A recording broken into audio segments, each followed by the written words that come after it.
Technical question hub. मैं हूं आलोक रंजन और मैं लेकर आया हूँ दोस्तों मुंबई रिफाइनरी के लिए जो है कंप्रेसर और टरबाइन का जो है 160 क्वेश्चन। उससे पहले जो है 100 क्वेश्चन जो है साइंस और जो है रीजनिंग और जो है इन्वायरमेंटल साइंस और इंग्लिश ग्रामर और रीजनिंग, इनके भी देखेंगे। तो चलिए दोस्तों पहला क्वेश्चन देखते हैं। पहला क्वेश्चन में कह रहा है कि the dimensions of Planck's constant are the same as those of, यानी कि जो है प्लांक नियतांक का बीमा जो है किसके बीमा के समान है। तो ये दोस्तों कोणीय संवेग के समान है। ऑप्शन नंबर जो है डी, एंगुलर मोमेंटम। और कितनी होती है, ml² T⁻⁻1 होती है। ठीक है। दूसरा क्वेश्चन कह रहा है कि एक टेनिस बॉल को ऊपर के तरफ सीधा उछाला जाता है और उसी ऊंचाई पर उसे पकड़ लिया जाता है। निम्नलिखित में से कौन अधिकतम ऊंचाई पर बॉल की गति को परिभाषित करेगा। तो इसमें जो है दोस्तों जो है वेलोसिटी ऑफ बॉल जो होगी वो 0 हो जाएगी, एक तरह से कहेंगे तो। नेक्स्ट क्वेश्चन तीसरा कह रहा है कि an object moving at a constant velocity in a inertia frame must, यानी कि एक वस्तु जो एक तरह से जड़ होते हुए फ्रेम में स्थिर वेग से घूम रहा है वो आवश्यक रूप से क्या होगी, तो उसका जो है have a zero net force acting on it, यानी कि उसका जो नेट फोर्स है वो 0 होगी जो उस पर कार्य कर रहा है ना। नेक्स्ट क्वेश्चन है कि a body of mass 3 kg is drop from the height of 1 metre, the kinetic energy of the body will be when it touch the ground, यानी कि 3 किलोग्राम के द्रव्यमान वाली एक वस्तु 1 मीटर की ऊंचाई से गिराई जाती है। जब वह वस्तु जमीन को छूती है तो उसकी गतिज ऊर्जा कितनी हो जाएगी। तो जो है गिराई जा रही है, उसके बाद जो टच होगी यानी कि उसमें पहले जो है पोटेंशियल एनर्जी mgh लगेगा। ठीक है। तो 3 × 9.8 × 1 मीटर है, तो ये कर देंगे तो 29.4 जूल आएगा। नेक्स्ट है कि 50 किलो द्रव्यमान वाला लड़का लिफ्ट के फर्श पर रखी भार तोलने की मशीन पर खड़ा है। मशीन द्वारा भार न्यूटन में मापा जाता है। यदि लिफ्ट 5 मीटर पर सेकंड स्क्वायर के समान त्वरण से नीचे की ओर बढ़ रही है तो मशीन की रीडिंग क्या है। जब नीचे की तरफ कोई जो है लिफ्ट जो है जाती है तो उसका थोड़ा सा वेट कम हो जाता है, ऊपर की तरफ जाती है तो बढ़ जाता है थोड़ा सा, और बाकी जब फ्री हो जाती है, लिफ्ट टूट जाती है तो उस समय जो है कोई व्यक्ति है तो उसका वेट 0 हो जाता है ना। तो इसमें m की वैल्यू दे रखी है 50 kg, a की वैल्यू दे रखी है 5 मीटर पर सेकंड स्क्वायर, और हम जानते हैं कि वेट बराबर m × g होगा। तो लेकिन जब वो है here when the lift is going downward with acceleration, तो उस केस में जो है W जो होता है mg, उसमें जो है g की वैल्यू से जो है एक्सलेशन को घटा दिया जाता है। तो वहीं जो है 50 और जो है g-5 कर दिया गया जो एक्सेलरेशन की वैल्यू है। तो यही दोस्तों 50 × 4.8 आ जाएगा, यानी कि 240 न्यूटन आ जाएगा। ठीक है।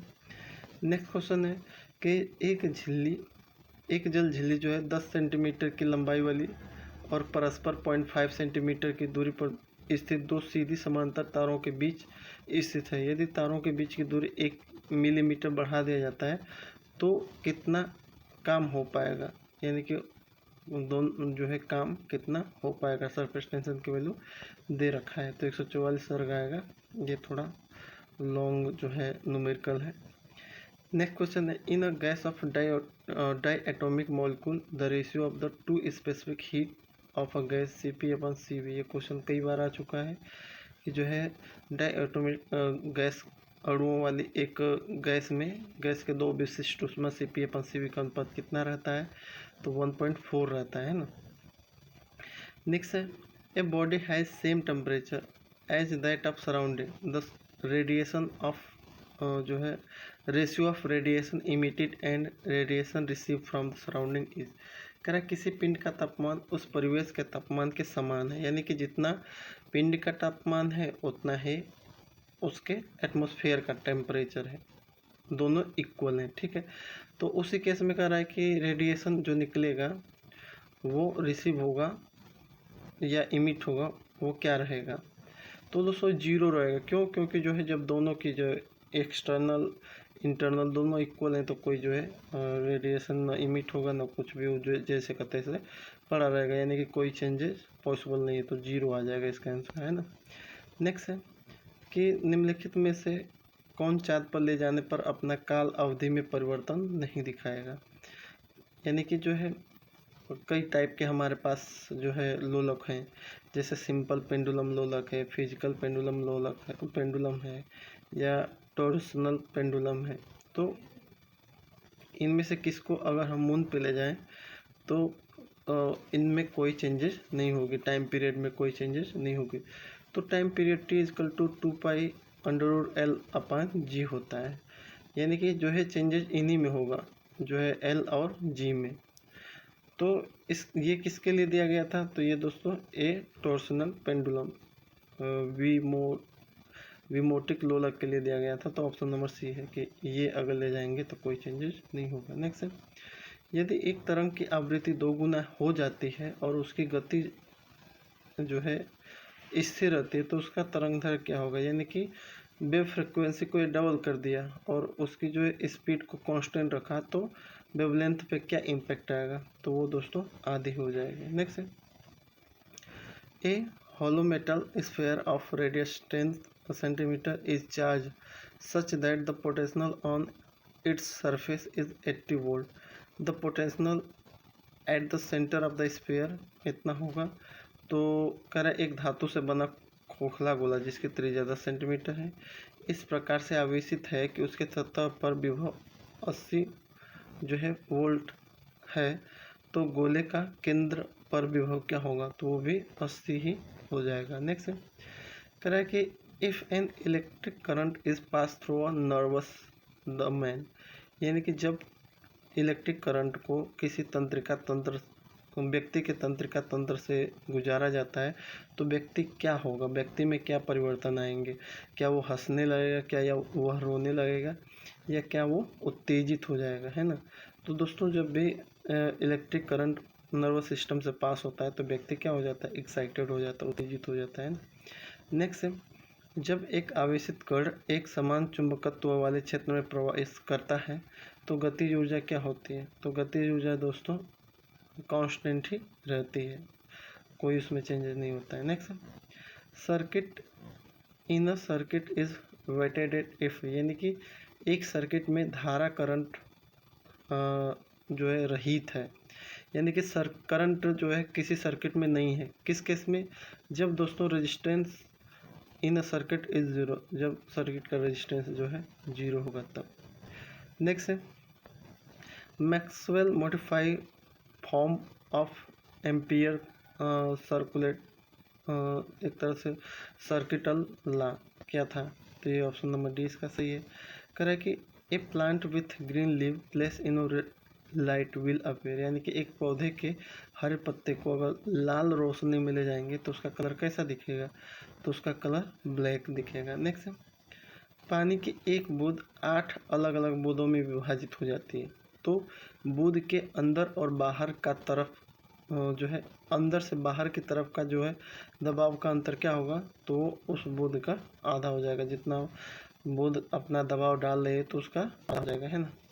नेक्स्ट कह रहा है कि निम्नलिखित में से कौन रेडियोएक्टिव क्षय की अवस्था नहीं है, यानी कि which of the following is not mode of radioactive decay, तो फ्यूजन में कोई भी जो है आपका क्षरण नहीं होता है, फ्यूजन में तो और बाल के जुड़ते जाते हैं ना, तो ऑप्शन नंबर सी इसका सही है। नेक्स्ट क्वेश्चन है, कह रहा है कि ए जो है a message signal of frequency W जो omega M is superimpose on a carrier wave of a frequency omega C to get an amplitude modulated wave AM the frequency of the AM, यानी कि AM का जो एक तरह से amplitude modulated, इसका full form भी याद कर लीजिए। तो उस केस में जो है दोनों का जो है दोनों जुड़ के आधा हो जाएंगे, है ना, ऑप्शन नंबर सी इसका हो जाएगा।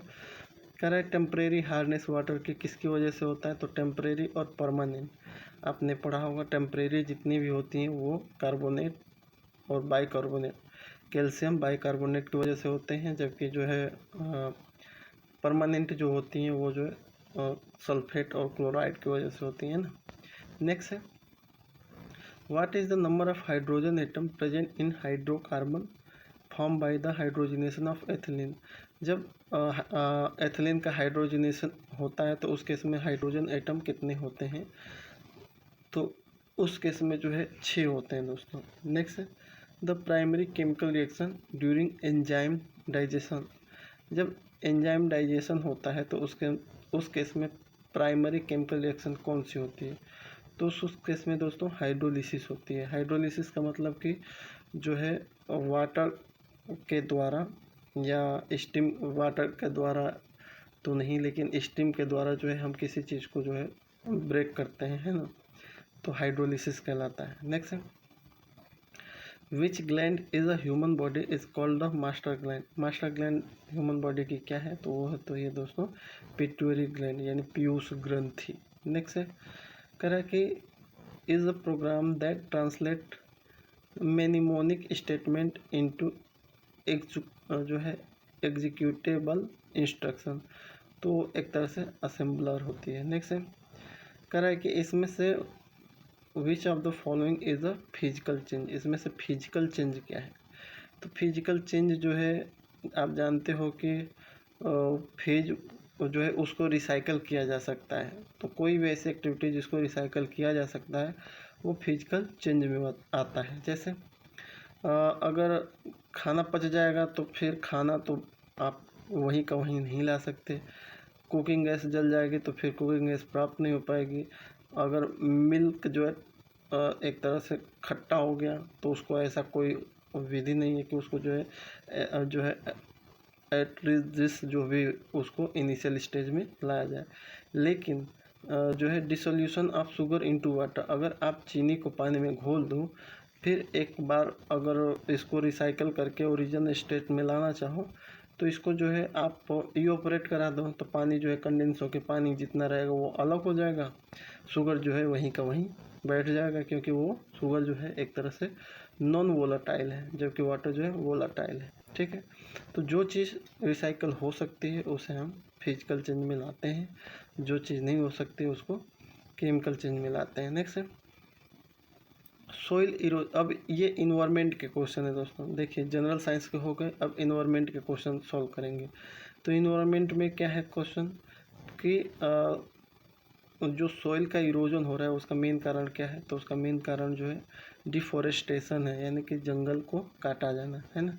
रेड डाटा बुक जो है एक तरह से किस टाइप के डाटा को कंटेन करते रखती है, तो ये दोस्तों एक तरह से थ्रेटेंड स्पीशीज यानी कि जो है जो एक तरह से विलुप्त होते हैं उनकी जो है ना। नेक्स्ट है विलुप्त होने वाले, which of the following region has a maximum diversity. कहाँ पे जो है मैक्सिमम डाइवर्सिटी आपको देखने को मिलेगा, तो कोरल रीफ में। Next which one of the following is not including under the जो है C2 जो है कंजर्वेशन है ना, तो उसे जू कहेंगे। Hot spot region of high, तो हॉट स्पॉट रीजन एक तरह से क्या है दोस्तों, तो जो है जहाँ पे हाई एडिमिज्म है उसे हॉट स्पॉट रीजन भी कहते हैं। नेक्स्ट है ए poisonous gas given out of vehicle exhaust. एक पॉइजनस गैस जो व्हीकल का एग्जॉस्ट है वो क्या है, तो वो कार्बन मोनोऑक्साइड है। अब जो है ताजमहल को किस चीज़ से ज़्यादा नुकसान हो रहा है, तो वो है एसिड रेन।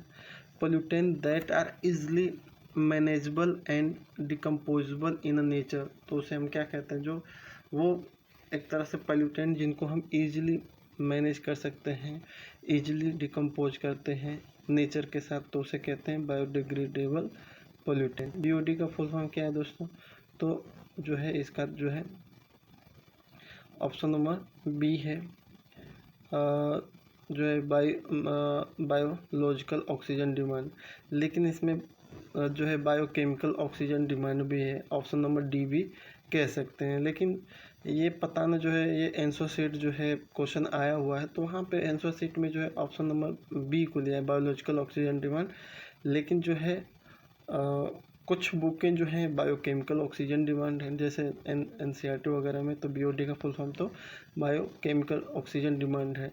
तो आप जो है ऑप्शन नंबर डी को ही ज़्यादा जो है वो देंगे वरीयता। नेक्स्ट है what is Kyoto protocol. Kyoto protocol क्या है? तो क्योटो प्रोटोकॉल दोस्तों इट इज़ अ एग्रीमेंट है, एक तरह से एग्रीमेंट है बहुत सारी कंट्रियों का, जिससे जो है ग्लोबल वार्मिंग को रिड्यूस करने के लिए स्टेप कौन कौन सा लेना है, जैसे कार्बन डेटिंग वगैरह है तो उसको जो है, या CO2 इमिशन को कम करें, ये सारी जो है एक तरह से एग्रीमेंट लिया जाता है। नेक्स्ट इसमें से ग्रीन हाउस गैस कौन सी है? तो ग्रीन हाउस गैस में methane, water vapour, carbon dioxide, all of these हो जाएगा, है ना। ओजोन डे कब मनाया जाता है? तो 16 सितंबर को ओजोन दिवस मनाया जाता है। ए population is a group of, तो पॉपुलेशन जो है ग्रुप किस चीज़ का है? तो ये एक तरह से इंडिविजुअल इन अ स्पीसीज, किसी भी स्पीसीज का जो है इंडिविजुअल ग्रोथ जो है या इंडिविजुअल ग्रुप जो है पॉपुलेशन कहलाती है। जैसे हम लोग कहते हैं कि पॉपुलेशन बढ़ रही है, तो पॉपुलेशन का बढ़ रही है इसका मतलब क्या हुआ कि जितने भी आदमी हैं, इंसान हैं, उन्हीं की संख्या बढ़ रही है, इसलिए पॉपुलेशन बढ़ रही है। अगर ढेर सारी पक्षियाँ होती हैं तो कहते हैं हम पक्षियों की पॉपुलेशन बढ़ रही है, यानी कि इंडिविजुअल स्पीसीज को लिया जाता है ना पॉपुलेशन शब्द में। नेक्स्ट है सस्टेनेबल डेवलपमेंट मीन, सस्टेनेबल जो है डेवलपमेंट का मतलब क्या है? इसमें जो है ऑल ऑफ दी जाएगा। Energy flow in a ecosystem, ecosystem में एनर्जी का फ्लो किधर होता है दोस्तों? तो ये यूनी डायरेक्शनल, यानी कि एक ही डायरेक्शन में होता है। Next the upright pyramid of number is absent in, तो फॉरेस्ट में होगा। Next the final stable community in eco जो है लॉजिकल सक्सेसर्स इज, तो वो है दोस्तों क्लाइमेक्स। मेन जो मेन है वो क्लाइमेक्स है, यानी कि जो आपका मौसम है। नेक्स्ट है विच of the following is a not a exhaustible form of energy. तो इन एग्जॉस्टिबल कहने का मतलब ये है कि इसमें से ऐसी कौन सी एनर्जी है जो जो है इन एग्जॉस्टिबल एनर्जी का फॉर्म नहीं है। तो इसका जो है वाटर हो सकता है, विंड हो सकता है, सोलर हो सकता है, लेकिन फॉसिल फ्यूल जो होते हैं ऑप्शन नंबर डी इसका है। इसमें बहुत सारे जो है गलतियां इसमें हैं, तो इसमें ऑप्शन नंबर डी, क्योंकि बाकी को तो हम जो है एक तरह से वाटर साइकिल चलता रहता है तो वो कभी ख़त्म नहीं होगा। विंड है, विंड एनर्जी जो है कभी ख़त्म नहीं होगी। सोलर है, सोलर भी कहीं ख़त्म नहीं। लेकिन फॉसिल फ्यूल ये जो है जैसे पेट्रोलियम वगैरह, क्रूड ऑयल वगैरह, ये तो ये ख़त्म होने के चांस हैं इनके, है ना। तो ऑप्शन नंबर 41 का डी हो जाएगा। नेक्स्ट है the burning of fossil fuel release a large amount of, तो जब हम फॉसिल फ्यूल को जलाते हैं तो लार्ज अमाउंट में हमें क्या मिलता है? तो carbon dioxide into air, air में जो है कार्बन डाइऑक्साइड की मात्रा बढ़ जाती है। नेक्स्ट है which is a list of renewable sources, renewable है ना, जिसको हम रिन्यूएबल कर सकते हैं, रिसाइकल कर सकते हैं, बार बार यूज कर सकते हैं। तो ये दोस्तों hydro power, solar and wind energy. Next है इन इकोलॉजिकल जो है succession the intermediate development phase is known as, तो उसे जो है शेयर कहते हैं, SER। नेक्स्ट है ये भी जो है क्वेश्चन उतना इम्पोर्टेंट नहीं है, छोड़िए और सीधे इसमें आते हैं 47 पे 46 में कि the organic material of a solid waste will decompose, यानी कि जो ऑर्गेनिक मटेरियल होते हैं सॉलिड वेस्ट में वो कैसे डिकम्पोज किए जाते हैं? तो दोस्तों माइक्रो ऑर्गेनिज्म उस पर काम करते हैं और वो डिकम्पोज हो जाते हैं। जैसे कोई बॉडी है सॉलिड, तो वो धीरे धीरे जो है उसमें माइक्रो ऑर्गेनिज्म जो है उसको खाना शुरू कर देते हैं और वो पूरी तरह से डिकम्पोज हो जाते हैं कुछ दिन बाद। Next in which year the Indian world जो है wild life protection act was implement, यानी कि वाइल्ड लाइफ प्रोटेक्शन एक्ट जो है किस ईयर बना? तो दोस्तों 1970 में बना। नेक्स्ट है जो 49 50 पे सीधे आते हैं। इसमें करा है the protection of human right act in India, यानी कि ह्यूमन राइट एक्ट एक तरह से कब पारित हुआ, तो ये 1993 हो जाएगा। टाइगर कहाँ पे पाए जाते हैं दोस्तों, तो टाइगर जो है सुंदरवन के क्षेत्र में पाए जाते हैं। लायन कहाँ पाए जाते हैं, तो ये दोस्तों option number A Gir forest, Gir जो गुजरात वाला है वहाँ पे पाए जाते हैं। National park associate with the conservation of one horned rhinos, यानी कि जो राइनोसेस हैं उनका एक तरह से कहाँ पाया जाना है उनका, तो वो काजीरंगा में पाए जाते हैं। अलगल जो है एक तरह से एल्गी ब्लूम कहते हैं, जो है एक तरह से algal bloom result in, algal bloom जो है किसका रिजल्ट है, तो ग्लोबल वार्मिंग का रिजल्ट है। नेक्स्ट है सॉरी जो है इसका जो है इट्रोफिकेशन ऑप्शन नंबर 54 का जो है बी है, इट्रोफिकेशन है ना। नेक्स्ट है measuring the magnitude of earthquake की मैग्नीट्यूड को देखने के लिए या नापने वाली जो हम इंस्ट्रूमेंट यूज करते हैं उसका नाम क्या है, तो वो है दोस्तों सिस्मोमीटर, जिसे सिस्मोग्राफ भी कहते हैं ना। इसमें से कह रहा है कि who publish red list, red जो है डाटा लिस्ट कौन पब्लिश करता है, तो IUCN करता है। नेक्स्ट है covering the soil surface by extra leave या ग्रासेस इज नोन है, यानी कि सॉइल सरफेस को भूसे से, पत्ते से या घास से भर देना एक तरह से क्या कहलाता है, तो उसे मुल्चिंग कहते हैं। नेक्स्ट है a disease not caused by a water pollution, इसमें से डिजीज एक ऐसी बीमारी जो वाटर पोल्यूशन से नहीं होती है, तो है दोस्तों एड्स। एड्स जो है एक तरह से वाटर बोर्न डिजीज नहीं है ना। नेक्स्ट है COD का फुल फॉर्म क्या है, तो COD का होता है chemical oxygen demand. Red panda जो है एक तरह से highly endangered species is found in which part of India, red panda जो है एक विलुप्त होने के कगार पे ऐसा जो है स्पीसीज है, और ये भारत के किस पार्ट में पाया जाता है, तो नॉर्थ ईस्टर्न हिमालयाज पे पाया जाता है। नेक्स्ट है 11वां में हमें जो है इंग्लिश से है ना, हमने जो है जनरल साइंस देख ली, इन्वायरमेंट का क्वेश्चन देख लिया, अब इंग्लिश का क्वेश्चन देखेंगे। इसमें क्या कह रहा है दोस्तों, which prefix can be use with the following word, यानी कि जो है टेक, चीफ, बिहेव, इसमें जो है कौन सा ऐसा वर्ड ढूंढें कि ये पूरा का पूरा जो है एक तरह से प्रीफिक्स वर्ड ढूंढें जिससे ये बहुत मीनिंगफुल जो है वर्ड में कन्वर्ट हो जाए, तो मिस यहाँ पे सही रहेगा, मिस्टेक हो जाएगा, मिसचीफ हो जाएगा, मिसबिहेव हो जाएगा, है ना। दूसरा करें कि fill in the blank with correct position, और जो है करेक्ट प्रीपोजिशन यहाँ पे भरना है आपको, तो ही डील्स इन राइस, तो यहाँ पे ही डील्स इन राइस हो जाएगा, इन आ जाएगा प्रीपोजिशन में। नेक्स्ट है which suffix with the following word, spoon हुआ, माउथ हुआ, तो इसमें ऐसा कौन सा जो है वर्ड और जोड़ दें जिससे इसका मीनिंग फुल वर्ड आ जाएगा, तो फुल हो जाएगा इसमें, स्पून फुल या माउथ फुल, ठीक है। नेक्स्ट है माउथ फुल मतलब कि एक कवर जिसे कहते हैं। For the question below choose the best answer, ये क्वेश्चन बोला कि shall we go to the gym now, क्या हमें जो है अब जिम जाना चाहिए, ये क्वेश्चन है, तो इसका आंसर क्या सही है कि इट इज़ वेरी गुड, ये बहुत अच्छा है कि हमें जो है एक तरह से इसका आंसर यहीं देखेंगे।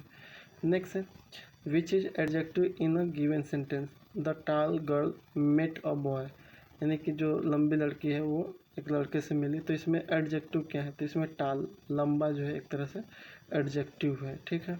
नेक्स्ट है choose the option that are nearly same meaning, तो एसेंट मतलब होता है प्राचीन, प्राचीन का पर्यायवाची क्या हो जाएगा, एज्ड, यानी कि बहुत पुराना, है ना, एजेड जिसे कहता है ना, वो बहुत एजेड है यानी कि पुराना है ना, तो वैसे एसेंट हो जाएगा। नेक्स्ट है इसमें दोस्तों प्लेंटी का जो है आपको सिमिलर वर्ड ढूंढना है, तो प्लेंटी मतलब होता है प्रचुर मात्रा में, है ना, बहुत प्रचुर मात्रा में, प्लेंटी मतलब इजीली अवेलेबल यानी प्रचुर मात्रा में हो, तो लॉट ऑफ हो जाएगा उसका, लॉट्स, है ना। नेक्स्ट है इसमें कह रहा है कि choose the word that can join the two group. इसमें दो ग्रुप जुड़े हुए हैं, तो इसमें मतलब इसमें दो सेंटेंस हैं, तो दोनों को जोड़ने के लिए इसमें से क्या हम लगाएं, है ना। तो right properly, do not right at all, तो इसमें बट, राइट प्रॉपरली बट नहीं लगा सकते, एंड नहीं लगा सकते, सो नहीं लगा सकते, और लिख सकते हैं इसमें ना, राइट प्रॉपरली अथवा डोंट राइट एट ऑल, यानी कि या तो ठीक से लिखो या लिखो ही मत, है ना, और इसमें आ जाएगा। नेक्स्ट है choose the word that can join two. इसमें भी दो वर्डों को जोड़ने के लिए हम क्या लिखेंगे, सी इज प्रिटी और सी इज प्राउड। लेकिन इसमें क्या होगा, बट हो जाएगा ना, she is pretty but she is proud, यानी कि वो बहुत सुंदर है बट वो बहुत घमंडी भी है ना। नेक्स्ट है the leaves were yellow and sticky. तो इसमें जो है क्या कर रहा है, आइडेंटिफाई द वर्ब, इसमें वर्ब को चुनना है आपको, है ना। तो इसमें वर्ब आप देख लीजिए, एक तरह से हेल्पिंग वर्ब सीधे सीधे दिख रही है, the leaves were yellow and sticky, यानी कि वर्ब जो है एक तरह से इसमें वर्ब है ना। ऐसे ही क्वेश्चन आते हैं दोस्तों, और ग्रामर पोर्शन से ऐसे ही क्वेश्चन मिलेंगे, और उसमें पास होना बहुत ज़रूरी है, क्योंकि आप जो है टेक्निकल में कर ले रहे हो, सब में पास हो जा रहे हो, लेकिन स्पोकन वाली जो स्पोकन कह रहा हूँ ग्रामेटिकली जो क्वेश्चन रहेंगे उनमें भी पास होना ज़रूरी है। 10 क्वेश्चन में से 5 क्वेश्चन तो ज़रूर ही आपके सही होने चाहिए, और उसमें बहुत इजी इजी ही क्वेश्चन आते हैं, जैसे मैंने इसमें कवर किया है। नेक्स्ट है which is not a antonym. Antonym पूछ रहा है कि लवली, लवली मतलब होता है प्यारा, तो प्यारा का जो है विलोम हो जाएगा अगली, यानी कि बदसूरत, ड्रेब और अवेयरफुल। बट टाल जो है लंबा, तो ये कोई इसका जो है एंटोनिम नहीं है। नेक्स्ट है what is your city like. इसका जो है कोई कह रहा है कि what is your city like, यानी कि तुम्हें शहर में क्या पसंद है एक तरह से, तो इट इज़ आप कह सकते हो कि शहर जो है एक तरह से स्मॉल है बट नाइस है, सुंदर है, ये कह सकते हो। नेक्स्ट है आइडेंटिफाई द एडवर्ब। इसमें एडवर्ब आपको ढूंढना है, आपको वर्ब मैंने वर्ब हुआ, एडवर्ब हुआ, प्रीपोजिशन हुआ, ये सब ऐसे ही आएंगे, है ना। तो इसमें क्या क्वेश्चन कर रहे हैं, the wicked boy slap the girl loudly, यानी कि जो है जो कमज़ोर जो है लड़का है वो लड़की को बहुत तेज़ी से थप्पड़ मारा, तो लाउडली मतलब एडवर्ब हो जाएगा, एडवर्ब यहाँ पे लाउडली है। नेक्स्ट है ड्राफ्ट का अपोजिट क्या होगा, ड्राफ्ट मतलब होता है सूखा, सूखा का विलोम हो जाएगा फ्लड, है ना। Next choose the opposite ability, ability का अपोजिट डिसेबिलिटी हो जाएगा, है ना, कहते हैं ना वो डिसेबल है या डिसेबिलिटी, है ना। नेक्स्ट है KNIFE चाकू, चाकू का जो है एक तरह से प्लूरल क्या हो जाएगा, तो KNIVES हो जाएगा, ये क्वेश्चन आया हुआ है। नेक्स्ट है करेक्ट स्पेल में जो है करेक्ट स्पेलिंग किसकी है, तो रिसीव की सब जगह दी गया है, लेकिन रिसीव की सबसे अच्छी स्पेलिंग जो है डी है, RECEIVE, रिसीव मतलब प्राप्त करना, है ना। इसमें पासेस, पासेस का जो है correct spelling option number B है। मैथमेटिक्स, मैथमेटिक्स की जो है इसमें कह रहा है कि चूज द इनकरेक्ट स्पेलिंग, तो लोनर की स्पेलिंग सही है, ग्रामर की स्पेलिंग सही है, अर्थमेटिक की सही है, लेकिन मैथमेटिक की इसमें जो है MATHEME लिखा है, ME जबकि MA होना चाहिए, तो ये ऑप्शन नंबर भी सही है ना। Next which is not a synonym of given word, quarrel, quarrel मतलब होता है झगड़ा करना, तो आर्गूमेंट मतलब झगड़ा करना होता है, क्वेरी भी मतलब एक, और ब्लैंकरिंग, ये सारे जो है एक तरह से क्वेरल के जो है सिनोनिम है, लेकिन डिस्कर्ड मतलब दुविधा, दुविधा में डाल देना, ये कोई झगड़ा करना नहीं है। नेक्स्ट है इसमें कह रहा है कि करेक्ट ऑर्डर में क्या है, म्यूजिक जैक्स लव है, या म्यूजिक लव जैक्स है, या जैक्स लव म्यूजिक है, या जैक म्यूजिक लव्स है। तो जैक जो है, जैक जो है लव म्यूजिक, जैक जो है म्यूजिक पसंद करता है, ये सही है ना। नेक्स्ट है it was my brother who went with her, तो इसमें क्या आएगा, तो इसमें हर आ जाएगा। नेक्स्ट है what are the word that is spell the same backward card, कह रहा है कि वो वर्ड क्या कहलाते हैं जिनकी स्पेलिंग सेम होती है, तो उससे हम कहते हैं जैसे उसे कहते हैं पैलिंड्रोम। जैसे सन का है तो सन एक सन का मतलब कुछ और होता है, दूसरे सन का मतलब कि कहने का मतलब सन तो SON हो गया। कभी कभी जैसे एक ही सेम स्पेलिंग वाले होते हैं लेकिन उनका मतलब अलग अलग होता है ना, तो वैसे वर्डों को कहते हैं पैलिंड्रोम। नेक्स्ट है बॉक्स का जो है प्लूरल यानी बहुवचन क्या होगा, तो बॉक्स का बॉक्सेस हो जाएगा। नेक्स्ट है लीव्स का सिंगुलर क्या होगा, तो LEAVES लीव्स, ये जो है प्लूरल है तो उसका सिंगुलर LEAF हो जाएगा, लीफ मतलब पत्ती। नेक्स्ट है choose the option in which you can not add IR its end and the form of new word. तो इसमें से ऐसा कौन सा वर्ड है जिसमें आप ER जो है ऐड नहीं कर सकते न्यू वर्ड बनाने के लिए, तो ये जो है आपका कैन नॉट ऐड है तो वीकर तो हो ही सकता है यार, वीकर, सूनर भी, क्विकर, टाइमर। हाँ इसमें जो है ऑप्शन नंबर डी है, फिर भी देख लीजिएगा क्या है इसका।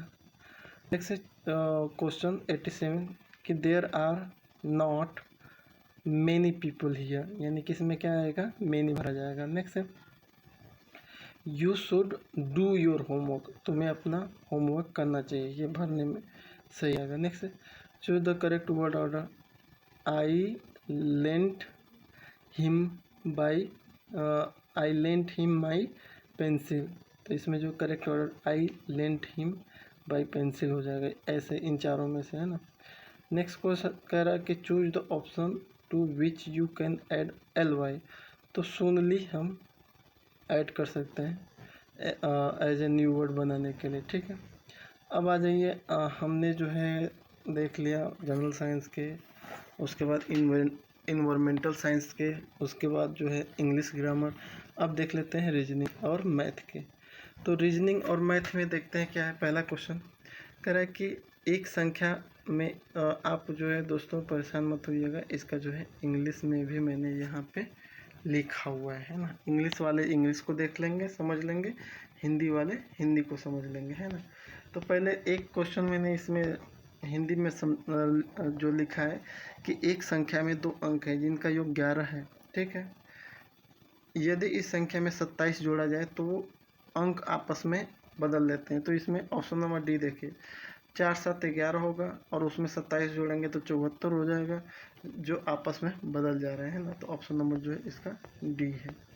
दूसरा क्वेश्चन कह रहा है कि the difference on a certain amount on 5% rate between compound and simple interest is 6 rupees for 2 year, what is the amount.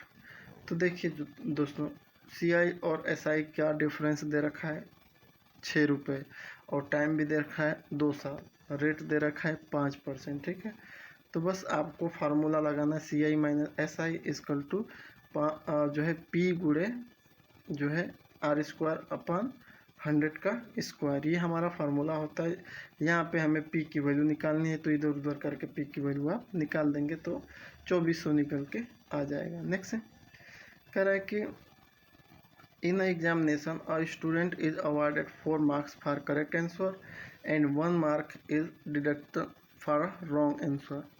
कह रहा है कि एक जो है एग्ज़ाम हॉल में जो है एक बच्चे को जो है अगर वो करेक्ट आंसर देता है तो उसे 4 नंबर मिलते हैं, अगर इनकरेक्ट आंसर देता है तो 1 नंबर उसमें से घट जाते हैं ना, माइनस मार्किंग 1 की है। तो कह रहा है स्टूडेंट अटेम्प्ट 75 क्वेश्चन, उसने जो 75 क्वेश्चन अटेंड किए और 125 मार्क पाए, तो एक तरह से उसके करेक्ट आंसर क्या है। तो ये बहुत ही सिंपल है दोस्तों, माना कि जो है करेक्ट उसके जो है नंबर ऑफ करेक्ट आंसर जो है x है, ठीक है। अब जो है प्रश्नानुसार हम ये कहेंगे कि जो है 75 माइनस x जो है एक तरह से उसके इनकरेक्ट हो जाएंगे। जब x उसको माना करेक्ट को तो x जो है ऑटोमेटिक जो है 75 माइनस x हो जाएंगे, क्योंकि जो है उसी में से घट रहा है टोटल में से ही। और हम जो है एक जो है रिलेशन बना लेंगे 4x माइनस जो है 75 जो है माइनस x इक्वल टू 125, ये हमारा जो एक तरह से इक्वेशन बन जाएगा। इसे ही सॉल्व करेंगे तो x की वैल्यू 40 निकल के आ जाएगी। ठीक है, ये तो आप ऑप्शन से भी गुणा करके घटा करके ऑप्शन ए बी सी से ही कर सकते हैं।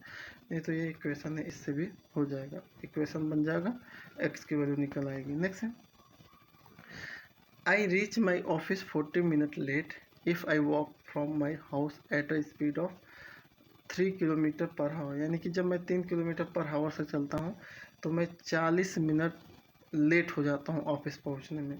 ठीक है, फिर कह रहा है कि I shall be 30 minute early if I walk at the speed of 4 kilometre per hour.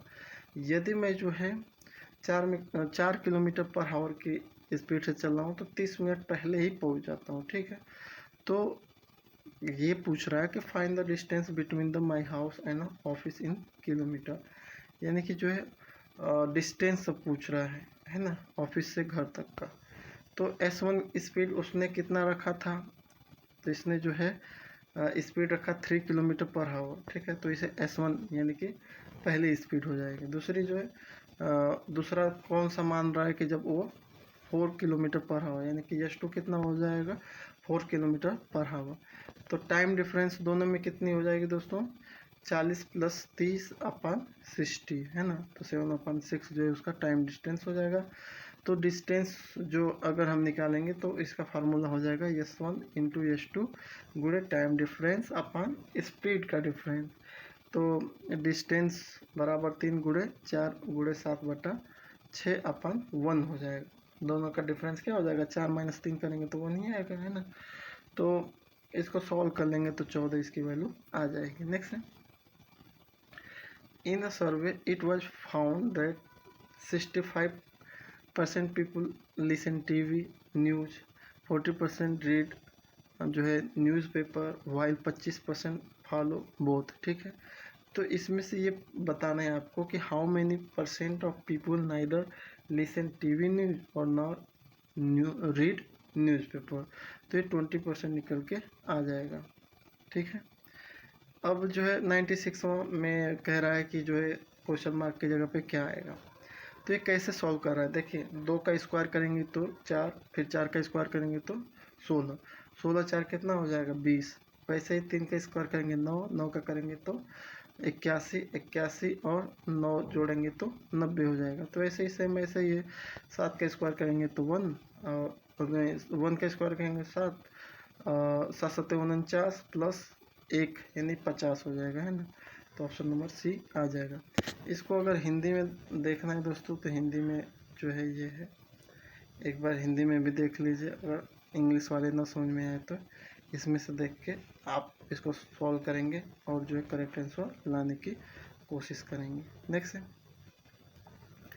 Next जो है फिर हिंदी में देख लीजिए। ये क्वेश्चन है जिसको मैंने इसमें हिंदी में नहीं सॉल्व कराऊंगा, इंग्लिश में ही, क्योंकि इंग्लिश में जो है इसमें हमें देखना है। इसमें एक जो है क्वेश्चन गलत है उसको, हाँ ठीक है। अब देखिए इसको, इसमें जो है कह रहा है 97 क्वेश्चन के in a firm the average salary of a male employee कितना है, 520 रुपये है। दैट ऑफ फीमेल इज़ 420, यानी कि जो है मेल की जो है 520 रुपये जो है सैलरी है, फीमेल की जो है 420 रुपये है। ठीक है, और ओवरऑल जो सैलरी है मेल और फीमेल दोनों की तो वो है दोस्तों 500। तो कह रहा है कि ratio of male and female employ will be, तो मेल और फीमेल की जो रेशियो है उसे आपको पता करना है कि किस रेशियो में है सब। तो इसको जो है एवरेज का है, तो एवरेज सैलरी ऑफ मेल को मान लिया x1, और x1 की वैल्यू कितनी हो जाएगी तब 520 हो जाएगी मेल की, और जो है फीमेल की x2 मान लेते हैं तो वो 420 रुपये हो जाएगी। Average salary of all employ को x मान लेते हैं, है ना, तो वो 500 है। ठीक है, तो जो है एवरेज जो है x बराबर क्या हो जाएगा, पदों का योग बटा पदों की संख्या। ठीक है, तो अब वही जो है फार्मूला हमारा n1 x1 plus n2 x2 अपन n1 प्लस n2 ये आ जाएगा, जहाँ पे x की वैल्यू जो है 500 हो जाएगी। n1 हमें पता करना है मेल को, और जो है x1 की वैल्यू यानी मेल की जो है कितनी रुपीज़ है 520 है, प्लस n2 हमारी जो है फीमेल की जो है वो रेशियो को माना गया है, और जो है x2 की वैल्यू दे रखा है 420 अपन जो है n1 प्लस n2। ठीक है, तो ये जो है इसको तिर्यक जो है वो गुणा करके सॉल्व करेंगे तो ये निकल के आ जाएगा 80 n2 इक्वल टू 20 n1। तो n1 अपन n2 करेंगे तो 80/20 यानी कि 80 और 20 का रेशियो है ना, ये है। इसको मैंने पूरा सॉल्व किया है, यहाँ से आप निकाल सकते हो, है ना। नेक्स्ट क्वेश्चन कह रहा है कि find the odd one out, है ना। तो इसमें जो है औरदंती राय जो है एक तरह से ऑथर हैं, सवाना जो है नारायण ये जो है एक तरह से डांसर हैं, सोनल मानसिंह भी जो है उससे जुड़ी हुई हैं एक्टिंग से ही, हेमा मालिनी भी जुड़ी हुई हैं। तो इसमें जो है फाइंड ओड वन आउट पूछ रहा है, यानी कि इसमें से सबसे डिफरेंट क्या है। तो इसमें अरुंधति राय ही है, क्यों? क्योंकि बाकी जो है एक तरह से किसी न किसी उससे जुड़ी हुई हैं, कोई ना कोई जो है फिल्मी जो है जगत से, लेकिन जो है अरुंधति राय एक तरह से ऑथर है, तो ये अलग हो जाएंगे इन सब से, है ना। नेक्स्ट है पोस्टर को इसने दोस्तों QNSSFQ में से लिखा जाता है, तो ब्राइट को किस कोड में लिखा जाएगा। ठीक है, तो पोस्टर P+1 करेंगे तो P के बाद Q आ जाएगा, और O का -1 यानी कि जो है O से एक जो है स्टेप पीछे जाएंगे तो वो आ जाएगा N, MNO, है ना, N आ जाएगा। तो ऐसे ही कर रहा है। R+1 करेंगे तो जो है यस हो जा रहा है, फिर जो है T-1 करेंगे तो यस हो जा रहा है। तो ऐसे +1 -1 +1 -1 से सीरीज आगे बढ़ रही है, तो ऑप्शन नंबर डी इसका करेक्ट हो जाएगा। नेक्स्ट है Bharti is 8 rank ahead of Divya who rank 26 in a class of 42। तो what is the Bharti's rank from the last. तो ये मैंने पिछली वीडियो में इसको सॉल्व कराया था कैसे करना है, तो इसको सॉल्व करेंगे तो 25 आ जाएगा। नेक्स्ट है correct there are 5 different road connecting Agra and Delhi. In how many ways a person can complete his journey if he goes from Agra to Delhi by one road and return by another road। कह रहा है कि जो है there are 5 different road, 5 ऐसे जो है तरह के ऐसे कनेक्टिंग रोड हैं जो आगरा और दिल्ली को जोड़ते हैं। एक व्यक्ति जो है अपनी जर्नी को कंप्लीट करना चाह रहा है, यदि वह आगरा से दिल्ली एक रोड से जाए और वापस जो है 5 किसी भी रोड से आए, जो है एक तरह से कोई जितने भी हैं 4 या 5 में से किसी से भी आए, तो वो कितनी तरह से अपनी जर्नी कंप्लीट कर सकता है। तो वो दोस्तों 20 तरीके से कर सकता है। नेक्स्ट कह रहा है in examination Rajesh got 112 marks which is 32 marks more than the passing mark. Sonal got 75 percent marks, which is 70 marks more than the passing mark. What is the minimum passing percentage marks?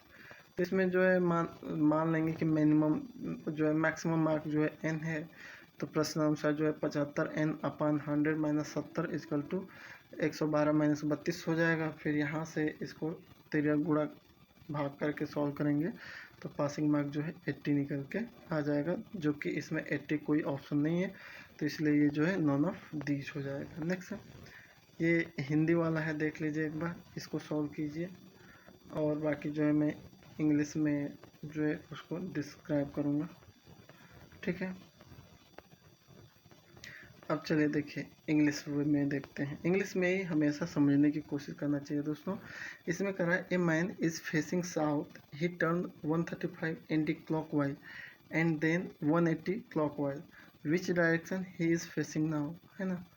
तो कह रहा है कि एक man जो है south की तरफ मुँह करके खड़ा है, ही टर्न 135 डिग्री एंटी क्लॉकवाइज घुमा, और फिर जो 180 क्लॉकवाइज घुमा, तो इस समय उसका मुँह किस दिशा में है, तो नॉर्थ ईस्ट में है। नेक्स्ट है 4 7 11 18 29 47, इसके बाद क्या मिलेगा दोस्तों।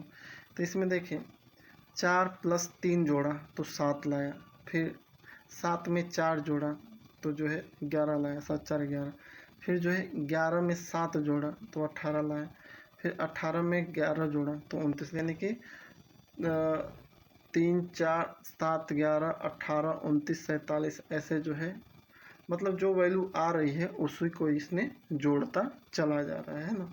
तो इस तरह से ये करेगा तो इसका जो है 76 निकल के आएगा, है ना। नेक्स्ट है कह रहा है group of 1200 person consist of soldier and a captain. If every 50 soldier have a one captain, then a number of captain is, है ना। तो इसको जो है हिंदी में पढ़ लेते हैं कि 1200 व्यक्तियों के समूह में सिपाही व कप्तान है। यदि प्रत्येक 15 सिपाहियों पर एक कप्तान है तो कप्तानों की संख्या क्या है, ठीक है। तो इसमें क्या है दोस्तों, टोटल पर्सन कितने हैं, 1200 हैं। 15 शोल्डर पे कितना कैप्टन है, एक कैप्टन है, ठीक है। तो एक ग्रुप में कितने हो जाएंगे, 15 + 1 यानी कि 16 हो जाएंगे, क्योंकि 15 जो है शोल्डर हो जाएंगे, एक जो है कैप्टन हो जाएगा, तो क्या हो जाएंगे, 16 हो जाएंगे। तो ठीक है, ये समझ में आ गया, यानी कि 16% का एक ग्रुप बना है। तो 1200 अपन 16 कर देंगे तो 75 लोगों का जो है 75 जो ग्रुप बन जाएगा, ठीक है। नेक्स्ट है if the difference between 3/4 and 4/7 is number is 100, then the number, बहुत ईजी है दोस्तों, 3/4 - 4/7 इक्वल टू 100 कर दीजिए, उसी को सॉल्व कर लीजिए, 560 निकल के आ जाएगा। इसमें जो है कह रहा है कि 9 × 3 + 8 = 24, तो 10 × 2 + 7 = 35, 80 × 40 + 3 = 6। तो वैल्यू पूछ रहा है 12 × 4 + 3 का, ठीक है। तो इसमें दोस्तों क्या है, कैसे लाया है ये, तो आप ध्यान से देखेंगे तो 9 जहाँ पे गुणा है, गुणा को इसने कर दिया है भाग, और जहाँ पे प्लस है उसको कर दिया है गुणा, है ना। दो चिन्ह चेंज किया है, एक गुणे को भाग में कन्वर्ट किया और जो है प्लस को गुणे में, ठीक है। तो 9/3 करेंगे तो ये 3 × 3 = 3 आ जाएगा, और 3 का गुणा 8 में करेंगे तो 8 × 3 = 24। तो ऐसे ही सॉल्व कीजिए, तो ये 12 का जब 4 में भाग देंगे तो 3 आएगा, प्लस जो है प्लस की जगह पे गुणा कर दीजिए, यानी कि 3 का तो ये 9 आ जाएगा, है ना। बहुत ईजी है, कोई दिक्कत नहीं है। नेक्स्ट है the angle between the hour hand and minute hand of a clock when time is 3:20। कह रहा है कि जब 3:25 हो रहे हो तो घंटे की और मिनट की सुइयों का एंगल कितना रहेगा, तो ऑप्शन नंबर ए सही है ना। नेक्स्ट है इसमें कितने त्रिभुज हैं, तो दोस्तों इसको मैंने सॉल्व किया है, ये हिंदी वाला देख लीजिएगा, फिर आपको इंग्लिश वाले में ले चलेंगे, है ना। 113, ठीक है। तो हाउ मेनी, इसमें ट्रायंगल तो इसमें 11 आ जाएगा। 110 में देखिए सर्कल को में प्लस जोड़ा, फिर जो है उसको जो है बीच से जो है सर्कल बना दिया, तो वैसे इसमें सेम टू सेम देखेंगे तो बी वाला मैच करेगा। नेक्स्ट है कह रहा है कि find the smallest number which is when added by 12 16 and 18 the remainder in each case is 5। यानी कि ये जो है इसमें से कौन सी ऐसी संख्या है जिसमें से अगर आप वो 12 16 और 8 से भाग दें तो प्रत्येक दशा में 5 शेष बचे, तो यह है दोस्तों ऑप्शन नंबर डी। नेक्स्ट है कह रहा है कि 100 metre long train crosses a telephone pole in a 10 second, find the speed of train. तो इसकी मैंने जो है यहाँ पे डिटेल में हिंदी वाले में दिखाया है कि इसमें जो है लेंथ ऑफ ट्रेन, सबसे पहले ट्रेन की लेंथ कितनी है, तो 100 मीटर लेंथ है। टाइम कितना ले रही है पार करने में, तो 10 सेकेंड ले रही है। और पूछ रहा है स्पीड, तो स्पीड बराबर होता है टाइम अपन डिस्टेंस, है ना। तो टाइम डिस्टेंस अपन टाइम होता है, तो डिस्टेंस की वैल्यू 100 और टाइम की वैल्यू दे दिया है 10 सेकेंड। तो इसको सॉल्व करेंगे तो 10 मीटर पर सेकेंड आएगा, लेकिन ये आंसर जो है किलोमीटर पर घंटा में दिया है, तो इसको कन्वर्ट करने के लिए 18/5 से गुणा करना पड़ेगा, तो ये 36 किलोमीटर पर घंटा आ जाएगा, है ना। कुछ नहीं करना था, ये घन वाला था दोस्तों। तो इसमें मेरा जो है ऑप्शन नंबर ए भी आ रहा है, 5 भी आएगा 6 भी आएगा, ठीक है। और लेकिन आंसर के में जो है 6 लिया है, तो इसमें क्या सही है उसको एक बार चेक कर लीजिएगा क्या इसका करेक्ट आंसर है, तो 113 का है ना। ठीक है, अब चलते हैं, ये जो है हिंदी वाले और जो है फ्रेंड अपने देख लें कि हिंदी के क्वेश्चन इनको सॉल्व करें, बाकी इंग्लिश में मैं जो है इनका एक्सप्लेनेशन करूँगा। ठीक है, अब चलते हैं इंग्लिश वाले पे। इसमें क्या कह रहा है, कह रहा है कि if 2 cow and 3 horse cost 4000 and 3 cow and 2 horse cost 3500 rupees, how much does a cow cost. तो इसको सॉल्व करने के लिए देखिए, 2 काऊ प्लस 3 हार्स कितने इक्वल हैं, 4000 के। फिर दूसरे इसको इक्वेशन नंबर 1 मान लो। दूसरा इक्वेशन मानिए 3 काऊ क्या है, 3 काऊ प्लस 2 हार्स इक्वल टू 3500। ठीक है, इसको दूसरा इक्वेशन मान लीजिए। प्लस माइनस जो है दूसरे में से एक को घटा दीजिए जो है इक्वेशन को, तो आपका जो वैल्यू निकल के आएगी, काऊ की आ जाएगी 500 और हार्स की आ जाएगी 1000। तो काऊ की पूछा है तो ये 500 हो जाएगा। नेक्स्ट है, if the product of two number is 320 and their ratio is 1:5, then the sum of these two number। तो बहुत ईजी है दोस्तों। कह रहा है कि माना जो है नंबर ए है, तो प्रोडक्ट पूछा है, तो ए गुणे 5a इक्वल टू कितना हो जाएगा, 320, क्योंकि इसने पूछा है ना कि if the product of two number is 320 and their ratio is 1:5, यानी कि मान लिया कि पहली जो है ए है, दूसरी जो है 5a है। ठीक है, तो a गुणे 5a इक्वल टू 320 हो जाएगा। तो a स्क्वायर 5a स्क्वायर बराबर 320, a स्क्वायर बराबर 320/5, तो आ जाएगा 64, और 64 ए बराबर √64 हो जाएगा, तो ए की वैल्यू 8 आ जाएगी। और पूछा क्या है दोस्तों कि सम दोनों की, तो यानी कि a + 5a यानी कि 8 + 8 गुणे 5 यानी कि क्या हो जाएगा, 48 हो जाएगा ना। नेक्स्ट है, X complete a job in a 12 day. When X has done the job for 3 days, Y join him and they together complete a job in the next 3 days. In how many days Y may alone complete the job। ये दोस्तों थोड़ा बड़ा question है, ये जो है Google पे भी अवेलेबल है, वहाँ से आप सीख सकते हो। इसमें जो है जगह नहीं थी इसलिए मैंने इसको सॉल्व नहीं किया। इसका आंसर 6 आ रहा है ना। नेक्स्ट है, ये 117वां क्वेश्चन बहुत ईजी है, और ऐसे क्वेश्चन कई बार हमने किया है कि जो है 30 स्टूडेंट का जो है एज का एवरेज जो है 15 साल है, उसमें टीचर को जोड़ लो तो वो जो है एज जो है एवरेज एज 1 साल और बढ़ जा रही है। तो बस ये कि है, कुछ नहीं बताने की ज़रूरत है। नेक्स्ट है, कह रहा है कि one lady pointed to a man told that the father of his brother is the only son of my grandfather. तो क्या कह रहा है दोस्तों, हिंदी में देखें तो इसमें क्या कह रहा है कि एक महिला ने एक आदमी की ओर इशारा करते हुए कहा कि उसके भाई के पिता, भाई का पिता, ठीक है, मेरे दादाजी के इकलौते पुत्र हैं। दादाजी का इकलौता पुत्र क्या होता है, भाई ही होता है ना। दादाजी का इकलौता पुत्र जो है होता है पिता होता है, तो वो उसका जो है एक तरह से उसका भाई पूछा है, उसके भाई के पिता मेरे दादाजी के इकलौते पुत्र हैं, तो यानी कि वो दोनों एक तरह से बहन भाई हैं, है ना, भाई बहन ही हैं।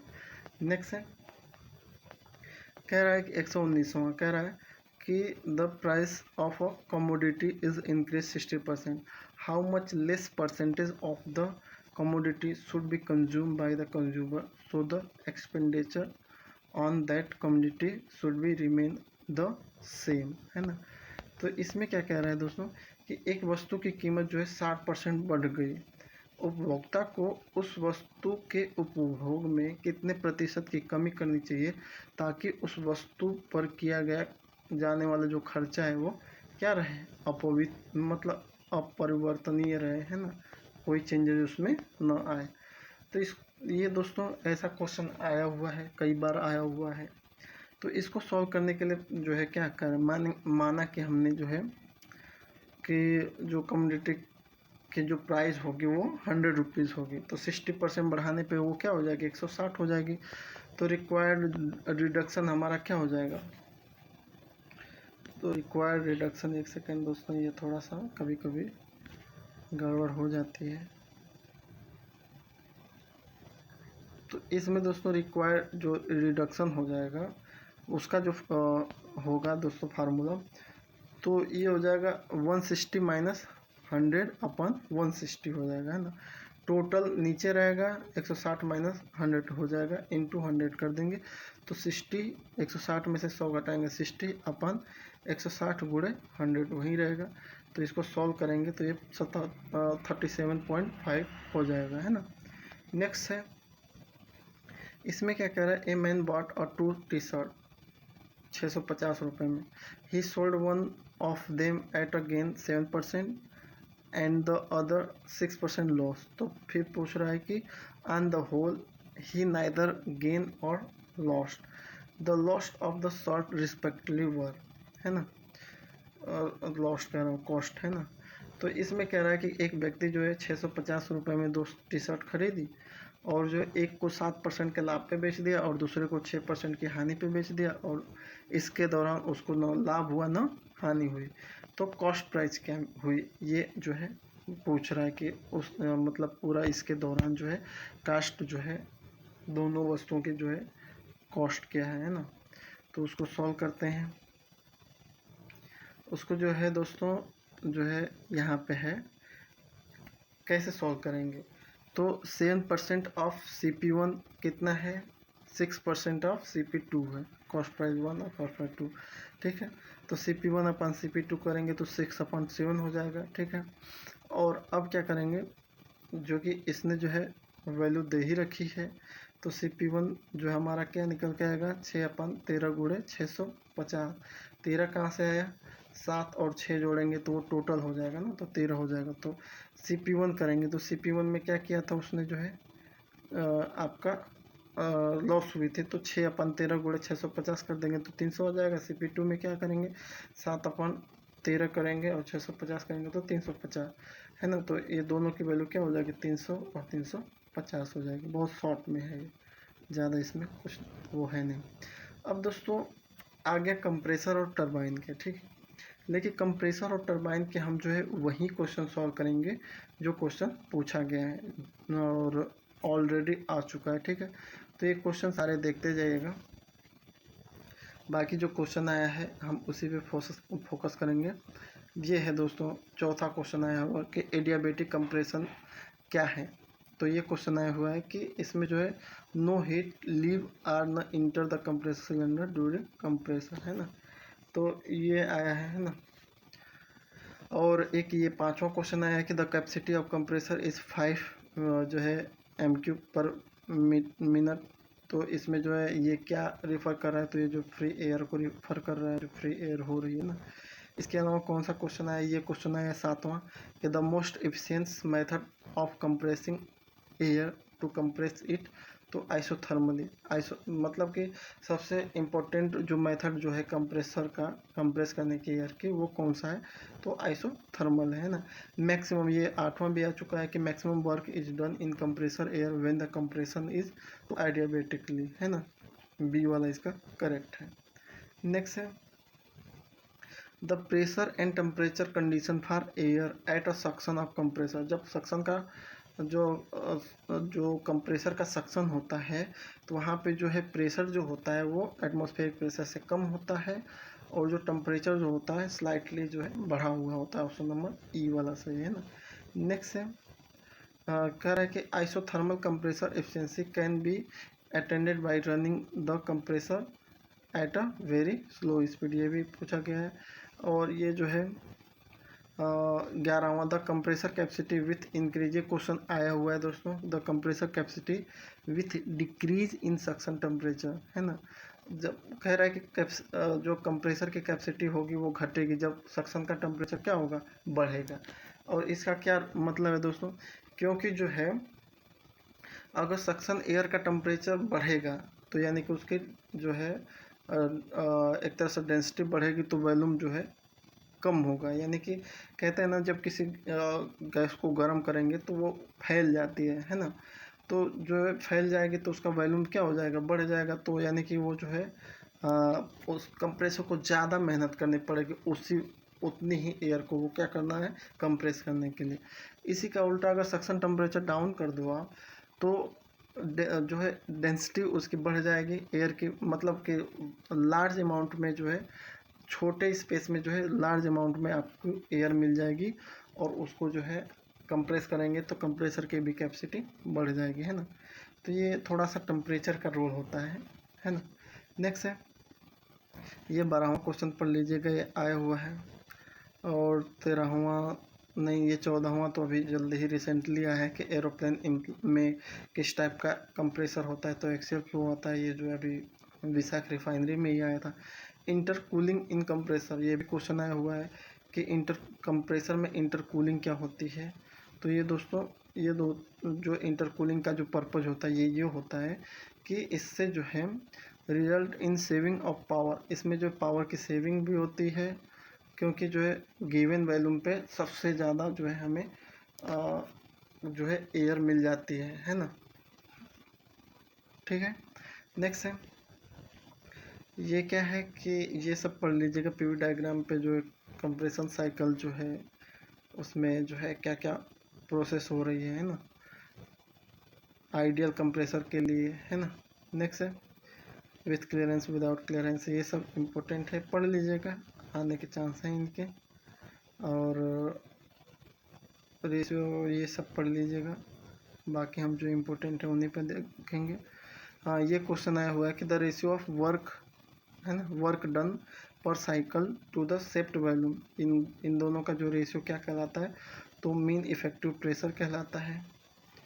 और जो है cylinder clearance in a compressor should भी, तो जितना हो सके उतना कम रखते हैं। और ratio of compressor in a ratio of absolute discharge pressure to the absolute intake pressure, इनका जो है कंप्रेशन रेशियो है, ये पूछा गया है। क्लियरेंस वॉल्यूम क्या होता है, ये मतलब दोस्तों ये सारे क्वेश्चन आए हुए हैं, इनको पढ़ से जाना है आपको। बाकी जो है टाइम के अभाव में हम जल्दी जल्दी इसको ख़त्म करना चाहेंगे। वॉल्यूमेट्रिक एफिशिएंसी क्या होती है, ये पढ़ना है आपको। उसके अलावा दोस्तों ये सब तो पढ़ना ही है, जो आया हुआ है ये है 32, द क्लियरेंस जो है volume of air compressor is kept minimum because, तो it greatly affect volumetric efficiency, ये जो है वॉल्यूमेट्रिक एफिशिएंसी को बहुत ज़्यादा वो करता है, अफेक्ट करता है, इसीलिए जो है इसको रखते हैं ना। इन योर इक्वेशन, ये क्वेश्चन आया हुआ है, तो ये दोनों के लिए, चाहे सेंट्रीफ्यूगल कंप्रेसर है, चाहे एक्सेल कंप्रेसर है, चाहे वो पंप है, ऑल ऑफ दी जाएगा इसका। और इसके अलावा जो है बाकी जो है, हाँ, ये जो एयर रिसीवर के लिए जो है क्या स्टेटमेंट गलत है, ये पूछा है। हाँ, ये क्वेश्चन आया है 44 का, an air receiver is to be placed outside should be placed in, उसे कहाँ रखना चाहिए, तो इनक्लोज्ड रूम में रखना चाहिए। और इसके अलावा जो है मल्टी स्टेज कंप्रेसर के लिए क्या स्टेटमेंट जो है गलत है ना, फॉल्स स्टेटमेंट बताना है आपको मल्टी स्टेज के लिए। तो ये दोस्तों वॉल्यूमेट्रिक एफिशिएंसी इज़ हाई, तो मल्टी स्टेज कंप्रेसर का वॉल्यूमेट्रिक एफिशिएंसी हाई नहीं होती है। वो क्या होता है, मल्टी स्टेज कंप्रेसर का इसीलिए यूज करते हैं ताकि हमारा प्रेशर जो है बढ़ जाए, और वॉल्यूम उसकी पहले स्टेज में जो रहेगी वही उतनी ही वॉल्यूम फाइनल स्टेज में भी रहेगी, है ना। तो ये थोड़ा गलत इसने दिया है। नेक्स्ट है, ये सब पढ़ लीजिएगा, 47 भी आया हुआ है कि reciprocating air compressor is best suited for, तो large quantity of air at a high pressure, है ना, हाई प्रेशर पे। रोटरी के लिए क्या है कि small quantity of air at a high pressure. और नेक्स्ट है कि the capacity of compressor will be highest when the intake temperature is, तो दोस्तों एटमॉस्फेरिक टेम्परेचर पे ले तो सही है। लोवेस्ट पे लेगा तो लोवेस्ट पे क्या है दोस्तों कि कंडेंसेशन का चांस है, लिक्विड जा सकता है, तो पिस्टन विस्टन टूट जाएगा, तो एटमॉस्फेरिक पे ही सही है। आफ्टर कूलर क्या है दोस्तों, आफ्टर कूलर का यूज़ क्यों हम करते हैं, तो after cooler is use to moisture and oil vapour जो है उसमें एक तरह से ड्रॉप आउट होते हैं, आफ्टर कूलर में उसकी कूलिंग करते हैं एयर की, जिससे मॉइस्चर और जो है ऑयल वेपर जो है नीचे बैठ जाते हैं, कंडेंस हो जाते हैं ना।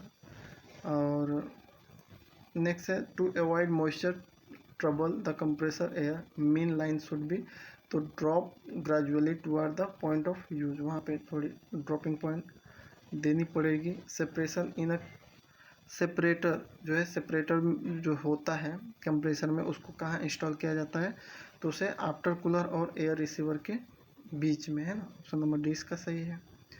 आया हुआ है क्वेश्चन ये 53 भी आपको पढ़ना है दोस्तों, ये भी आया हुआ है। The area of actual indicator diagram on a air compressor as a compare of area of ideal indicator diagram क्या होता है, उससे अधिक होता है ना।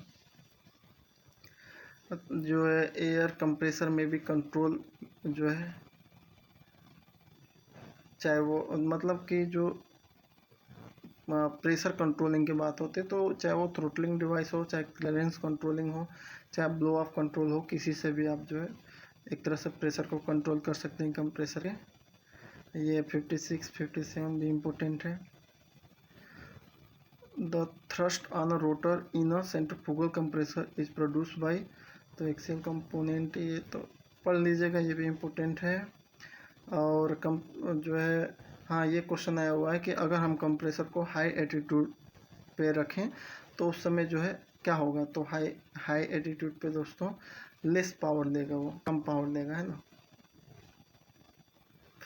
बाकी ये सब पढ़ना है दोस्तों। सेंट्रीफ्यूगल कंप्रेसर जो है किस प्रिंसिपल पे वर्क करता है, तो ये जो है conversion of kinetic energy into pressure energy पे वर्क करता है।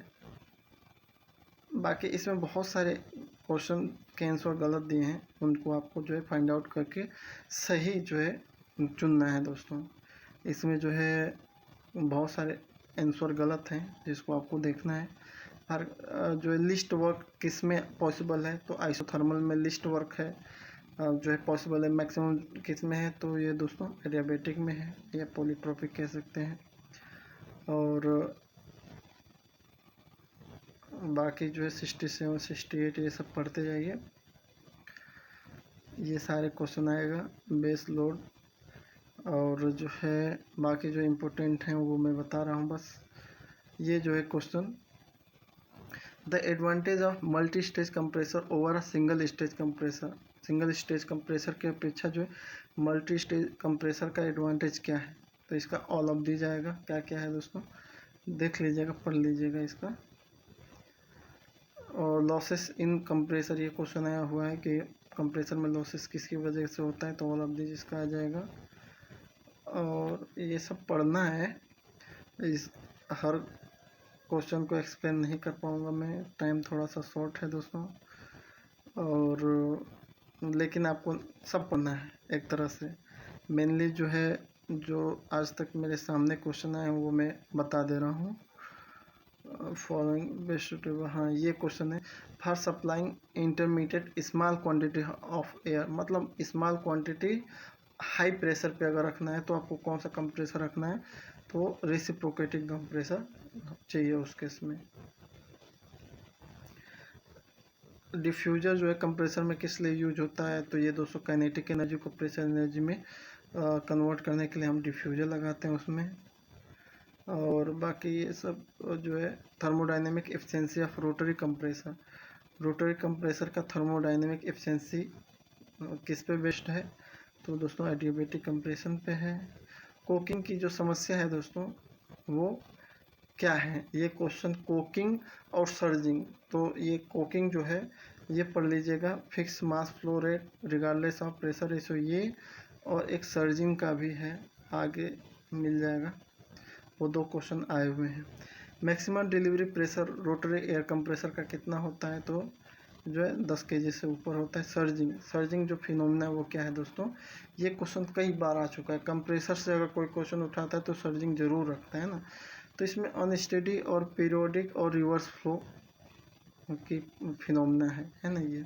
बाकी सर्जिंग क्या है मैंने बहुत अच्छे से ये बताया है आपको अपनी वीडियो में कंप्रेसर सेशन में, और पूरा एक्सप्लेन किया है ना।